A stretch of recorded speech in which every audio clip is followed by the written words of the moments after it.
Welcome back, everyone. Today, we're taking a deep dive into the world of go-to-market strategies. Ooh, Yes. exciting. It is. It's all about those crucial plans that companies use to reach their target customers and boost those sales. Absolutely crucial for any business, really. We've got two super insightful sources just packed with GTM knowledge, and we're going to break it all down for you. Sounds good. By the end, you'll not only know what GPM strategies are, but also why they're so important and how to actually put them into action. The what, the why, and the how. I like it. Get ready to level up your GTM game because we're about to unlock some serious growth potential. Love it. So to really get started, we need to understand how a product or service actually gets to the customer. That's the GTM value chain. Okay, I'm picturing like a relay race, different players passing the baton, each one with a specific job. Exactly. You've got your distributors, the logistics pros who get the product out there. Right, those are essential. Then you've got your MSPs, your managed service providers. They Mm. often package the product with their IT services, making it a one-stop shop. Makes sense. And we can't forget about the VARs, the value-added resellers. Those are the customization wizards who tailor the product to a customer's needs. The ones who make it all fit perfectly. Right. And finally, of course, the end customers themselves. Understanding this whole chain, it's like having a roadmap to GTM success. So wait, I can't just like shout my message from the rooftops and hope it reaches everyone. Not quite. You have to tailor your approach based on who you're talking to in that value chain. Makes sense. So for instance, if I'm working with distributors, what would that look like? Think about building a strong partnership, regular business reviews, maybe offering them special promotions to really push your product. Right, understand their motivations, give them a reason to love your product. Exactly. Now, for those MSPs and VARs, it's about empowerment. Empowerment. Talk about giving them tools and knowledge, access to business management software that scales, helping them streamline their operations. Okay, so they get better at what they do. And when you broaden their service portfolios with your product, they can offer a more comprehensive solution to their clients. So it's win-win. They enhance their offerings and you get to reach more customers. Exactly. Now, how much effort should I be putting into each channel? Like, should I be aiming for a certain split? One of our sources suggests a 30-40-30 split. Interesting. 30% through MSPs, 40% through VARs, and 40% direct to those end customers. So even in today's world of digital marketing, those indirect channels are still key players. Absolutely. But, as always, this is a guideline. The ideal split can totally change depending on your industry and market. Right, makes sense. You can't apply one size fits all to something like this. And that brings us to the next piece, your end customers. Right, because it's not just about reaching them, it's about reaching the right ones. Exactly. One of our sources suggests aiming for a 50-30-20 split when it comes to end customers. Okay, break that down for me. 50% SMBs, those small to medium businesses. Got it. Then 30% mid-market companies, and 20% those big enterprise-level clients. Interesting. So, starting point, got it. But like you said before, it really depends on your specific field, right? For sure. You might be in a field dominated by big enterprises, or maybe your sweet spot is those nimble SMBs. Okay, so knowing your audience is absolutely key. It is. But how do you go beyond just basic demographics, How do you really get to know their needs, their motivations? Right, how do you get inside their heads? That's where things like detailed customer personas come in. Customer personas. Think of them like semi-fictional representations of your ideal customer, based on real research and data. Okay, so you're painting a picture with data, but bringing it to life. Exactly. It tells you who they are, what they do, their goals, their challenges, even their values, their aspirations. Wow, that's super helpful. It is. Now, once you understand who you're targeting and how you're going to reach them, how do you know if it's actually WISCO? That's where KPIs come in. Ah, yes, KPIs, key performance indicators. I'll be honest, always sounded kind of scary. They might sound complicated, but they're like your best friend when it comes to GTM success. Okay, I'm listening. Think of KPIs as your compass, guiding you towards your goals. All right, I like that. So, what are the key KPIs we should be focusing on? Our source highlights 3 that are super important. Lay 'em on me. First, you've got customer acquisition cost, or CAC. Cat, got it. This tells you how much it costs to get a new customer, helps you understand how efficient your marketing and sales really are. So if my CAC is super high, that's a bad sign. Could be. It might mean your targeting is off, your message isn't hitting the mark, or maybe your sales process is too complex. Gotcha. What's next? Next is CAC payback period. Payback period. This tells you how long it takes to recoup the cost of acquiring that customer. So the faster the better, right? Generally, yes. A shorter payback period, like under 6 months, suggests things are slowing well. And if it's taking longer, red flag. Potentially. Might be time to look at your pricing, streamline your sales process, or even find ways to increase customer lifetime value. Okay, starting to see how these KPIs all connect. What's the last one?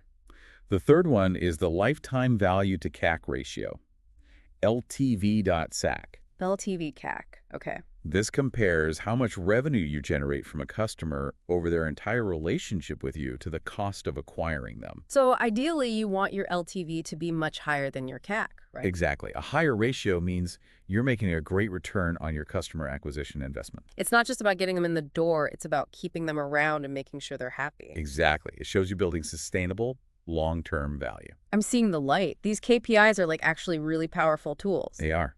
By tracking them and really analyzing the data, you can figure out what to improve, optimize your whole strategy, and ultimately drive that sustainable growth. So we've talked about the value chain, tailoring our efforts, and these crucial KPIs. We have. It's a great foundation. What's next? Now let's see how these principles play out in the real world. We've got some inspiring case studies coming up. Okay, I love a good success story. Let's dive into those. All right, let's jump into a case study that shows just how powerful targeted efforts can be. One of our sources talks about a growth manager who achieved a whopping 45% increase in monthly active users, or MAUs. 45%. Wow. That's impressive. Right, and all within 6 months. 6 months. That's incredible. What was their secret? Well, it wasn't just one thing, but a combination of smart moves. They really leveraged the power of social media. Everyone's on social media these days. True, but they didn't just post randomly. Hmm. They took the time to really understand their target audience, their interests, their online behavior, what platforms they use. So it's not just about being on social media, it's about being strategic. Exactly. And this growth manager went even further. They implemented a referral program. Ah, so getting existing users to bring in new ones. Exactly. People trust recommendations from friends, so it's a really powerful way to tap into that existing network. It's like turning your customers into brand ambassadors. Exactly. They also focused on the user experience, making sure the app was easy and enjoyable to use. Makes sense. If it's a pain to use, people won't stick around. Right. So they did things like A/B testing on the onboarding process, making it super smooth and engaging. So they removed all those little friction points that can make people give up. Exactly. And by doing all this, they likely lowered their CAC, shortened the payback period, and boosted that LTV.SEEK ratio. See? Those KPIs in action.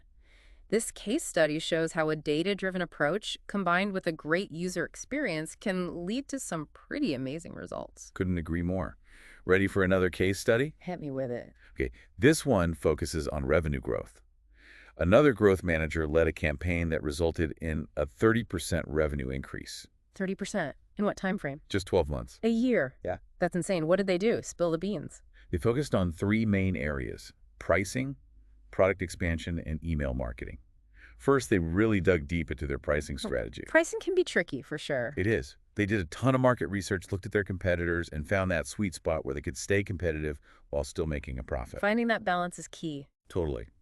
Next, they expanded their product line, adding 3 new offerings. Ooh, new products. Always exciting. And they didn't just randomly add stuff. They listened to what their customers were asking for. Ah, customer feedback. So valuable. It is. And by listening, they were able to create products that really filled gaps in the market and added even more value. Smart move. What about the email marketing piece? This growth manager went beyond the usual generic email blasts. They personalized those campaigns, delivering content that was relevant and engaging for each individual recipient. Ah, so it's not just about sending emails, it's about making them feel personal. Exactly. It's like having a one-on-one conversation, not just shouting into the void. I like that. So how did all of this affect those KPIs? Well, by optimizing their pricing and expanding their product line, they likely lowered their CAC because they were attracting customers willing to pay for that extra value. And by nurturing those customer relationships through personalized email marketing, they boosted that LTV.CAC ratio. So it's all connected. Each tactic plays a role in driving those key metrics. Absolutely. Now, one of our sources dives deep into a strategy that's always making waves: content marketing. Content marketing, everyone's talking about it. And for good reason.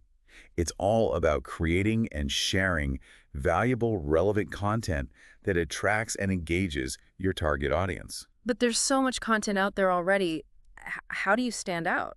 Our source actually gives a step-by-step example of a successful content marketing and SEO campaign for a sauce product. Okay, walk me through it. First things first, thorough market research. You need to know your audience inside and out. Like what keeps them up at night? What are their goals? Exactly. And don't forget to analyze your competitors too. See what they're doing well and what they're missing. Right. Then it's time to develop a content strategy. So mapping out what you're going to create, what topics you'll cover, where you'll share it. Exactly. And this is where you really align your content with your business goals. So if I want to generate leads, my content should be designed to capture contact information. Right. And if you're focused on building brand awareness, maybe share your company's story, your values. Got it. And what about SEO? Super important. You got to make sure your content is optimized for search engines so people can actually find it. Keywords, backlinks, all that good stuff. Exactly. It's about making your content visible to those search algorithms. So I've got my content, it's optimized. What's next? Time to get it out there, share it on your website, social media, newsletters, any channel where your target audience hangs out. Spread the word. Right. And consider promoting it too, maybe through ads or influencer marketing. So it's not just about creating great content, it's about getting it in front of the right people. Exactly. But it doesn't end there. You also got to focus on lead generation and conversion optimization. Turning those eyeballs into actual customers. Exactly. Integrate lead generation forms, set up email campaigns, optimize your landing pages. So it's like a well-oiled machine, each part working together to drive those conversions. Exactly. And the final piece of the puzzle, data. Those KPIs are back. Yep. Track everything. Website traffic, leads, conversion rates, social media engagement. So you can see what's working, what's not. Exactly. It's all about constantly learning, iterating, and improving. I love that. So content marketing is a powerful tool, but what other growth strategies are out there? One that often gets overlooked is strategic partnerships. Partnerships. You don't have to do it all alone. Collaborate with others, leverage their strengths, expand your reach. Makes sense. But how do you build those partnerships? Who should you be partnering with? One of our sources talks about partnering with those key players in the GTM value chain. Distributors, MSPs, and VARs. Right, the relay race team. Exactly. Distributors can help you reach a wider audience, MSPs can bundle your product with their services, and VARs can customize it to meet specific needs. Okay, I see the value, but how do you actually go about building those relationships? Communication is key. Regular business reviews, staying aligned on goals, addressing any challenges. So it's about treating them like actual partners, not just transactions. Exactly. And think about providing value to them. Offer tailored packaging, special promotions, help them expand their offerings. So a win-win for everyone involved. Exactly. Now, let's circle back to something we touched on earlier. Understanding your target audience. I have a feeling this ties into tailoring our efforts, right? You got it. One of our sources emphasizes segmenting your target audience and tailoring your GTM to each specific segment. Okay, segmentation. Remind me, what does that mean exactly? It's about dividing your target market into smaller groups based on shared characteristics. Like demographics. Age, gender, location, but also psychographics, interests, values, lifestyle. Okay, so going beyond the surface level stuff. Exactly. And you can also segment based on behaviors, like purchasing habits or online activity. So it's about really understanding who your ideal customers are on a deeper level. Exactly. And why is segmentation so important? Yeah. Because it lets you create way more targeted and effective marketing campaigns. It's like speaking directly to each individual in a crowded room instead of just shouting a general message. Exactly. Remember those estimated splits we talked about earlier? The 30-40-30 for channels and the 50-30-20 for end customers. Yep. They're a good starting point for thinking about segmentation. You might have one group of customers who are best reached through MSPs, while others prefer a more direct approach. So it's about adding precision and strategy to your GTM. Exactly.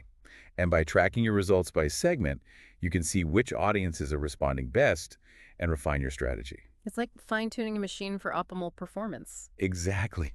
So we've covered a ton of ground here, from inspiring case studies to tactics like content marketing and partnerships.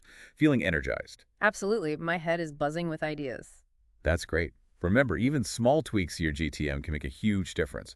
What are some key takeaways you're planning to implement? I'm definitely going to revisit my customer personas, maybe brainstorm some content ideas that really address those pain points we talked about. And I'm really intrigued by those strategic partnerships. Definitely going to explore that more. Great starting points. And don't forget those KPIs. Make sure you're tracking the right metrics so you can make data-driven decisions. You know it. Those KPIs are my new best friends. I love it. And remember, the GTM journey is all about continuous learning. Stay curious, experiment, and never stop optimizing. We've covered so much in this deep dive into go-to-market strategies, We have. It's been a whirlwind of information. from that value chain to real-world examples, content marketing, partnerships, so much good stuff. I feel like I've leveled up my GTM knowledge for sure. That's what we like to hear. But now the question is, what does all of this actually mean for you? Right, because it's all well and good to learn about these concepts, but the real magic happens when we apply them. Absolutely. Whether you're running a business, leading a team, or even just navigating your own career, these insights can make a real difference. So let's bring it all home. How can we actually use what we've learned? Let's start with that fundamental principle. Mm, Understanding your GTM value chain. Remember, it's not enough to just have a great product or service. right, you got to get it into the hands of your customer. And that journey, that's the value chain.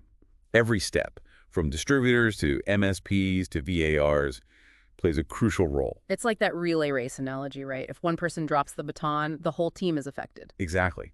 So how do we make sure our value chain is running smoothly? Start by mapping it out. Who are the key players involved in getting your product to market? Okay, so I've got my map. What's next? Analyze each stage. Look for any bottlenecks, any areas where things could be improved. Got it. So let's say I've identified a few areas that need some work. What do I do then? Think about how you can optimize each stage. If you're working with distributors, maybe offer them incentives, provide them with training. Make sure they're representing your brand effectively. Exactly. And if you're partnering with MSPs, how can you integrate your products seamlessly with their services? Make it a package deal that clients can't resist. So it's all about collaboration, building those strong relationships with everyone in your value chain. It is. Those partnerships are so valuable. Now let's revisit another key principle, tailoring your efforts. Remember those estimated splits for channels and end customers. Of course, the 30-40-30 and the 50-30-20. Those splits remind us about the power of segmentation, dividing your target market into smaller groups based on shared characteristics. So we're getting really specific about who we're targeting. Exactly. By understanding the needs and motivations of each segment, you can craft messages that really resonate with them. It's like speaking their language. Exactly. So here's a challenge. How well do you really know your audience? Could you create a detailed profile for each segment you serve? Like those customer personas we talked about. Exactly. Get inside their heads, understand their pain points, their aspirations. The more you know, the better you can connect. I love that. And those personas can really help bring those segments to life. They can. Now, let's talk KPIs. Customer acquisition cost, CAC payback period, and the LTV.SAC ratio. Remember those? Oh, I do. They're my new best friends. They're not just numbers, they're insights. They can guide your decisions and help you optimize your GTM for long-term profitability. So track those KPIs. Got it. But what if I'm not exactly a data whiz? Are there any tools that can help make sense of all this data? Absolutely. There are tons of great tools out there, like Google Analytics, HubSpot, Salesforce. Those are the big names, right? They are, but there are also lots of specialized tools tailored for different industries. Do some research, find what fits your needs, and budget. Perfect. Because data is great, but only if you can actually understand it. Exactly. So we've explored all these growth strategies, Yeah. content marketing, SEO, partnerships. It can feel a bit overwhelming, right? It can. Like, where do I even start? Here's the key. Start small. Experiment. What's one tiny step you can take today to improve your GTM? Okay, I like that. Maybe brainstorm some content ideas, Right. reach out to a potential partner. Exactly. Or even just set up those KPI tracking systems so you can start gathering data. Small steps, big impact. Exactly. Remember, every deep dive, every bit of knowledge you gain is a step towards success. So keep exploring, keep experimenting, and keep pushing those GTM strategies to the next level. This has been an incredible journey into the world of go-to-market strategies. I'm feeling inspired and ready to take action. That's fantastic to hear. And remember, it's a continuous journey of learning and improvement. Stay curious, stay agile, and never stop optimizing. Until next time, everyone, happy diving.